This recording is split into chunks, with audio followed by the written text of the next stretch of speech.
Bougainville Singapura merah Fanta ini sudah berbunga, tapi bunganya tidak kompak. Jadi permasalahannya adalah satu, karena akar bagian bawahnya ini sudah menembus ke tanah. Jadi pada akhirnya tanaman ini hanya bisa menjadi subur dan berbunga pun tidak bisa menjadi kompak, teman-teman. Jadi apa yang harus kita lakukan agar supaya tanaman ini bisa bunganya menjadi kompak? Jadi tadi akar yang bagian bawah yang sudah menembus ke tanah itu kita potong. Nah, setelah itu untuk langkah yang selanjutnya adalah kita harus memangkas yang namanya daun pucuk seperti ini. Nah, ini daun pucuknya ini kita potong semuanya secara keseluruhan, teman-teman ya. Secara keseluruhan kita potong untuk bagian pucuknya saja. Tujuannya apa? Agar supaya nanti tumbuh tunas baru di bagian batang dan pada akhirnya nanti akan berbunga. Karena bunga dari bougainville itu memang tumbuhnya di tunas yang baru, kawan-kawan. Jadi ini kita potong secara keseluruhan.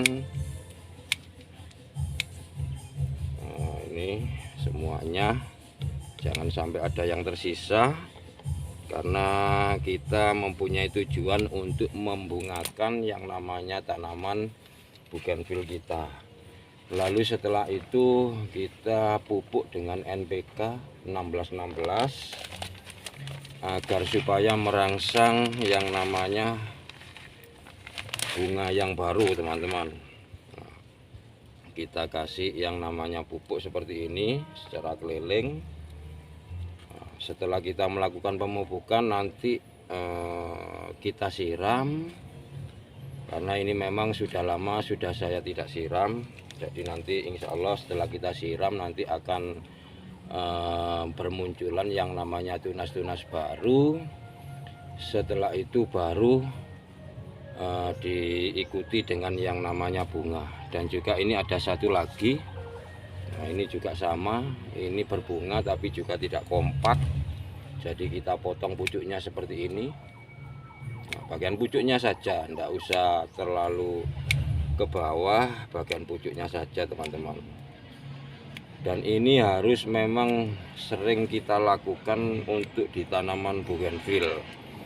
Jadi apabila ini sudah berbunga kompak, terus setelah itu rontok sedikit demi sedikit, disitulah kita melakukan pruningan kembali untuk tanaman bougainville. Jadi memang harus rajin-rajin mempruning atau memotong bagian pucuk agar supaya tumbuh tunas-tunas baru dan pada akhirnya nanti tanaman tersebut bisa rimbun, dan juga jikalau sudah berbunga kompak secara otomatis nanti terlihatnya itu sangat bagus. Nah, ini sudah kita lakukan. Jadi sementara untuk itu yang bisa saya sampaikan untuk teman-teman sekalian. Selamat mencoba dan semoga bermanfaat. Salam tangan kotor.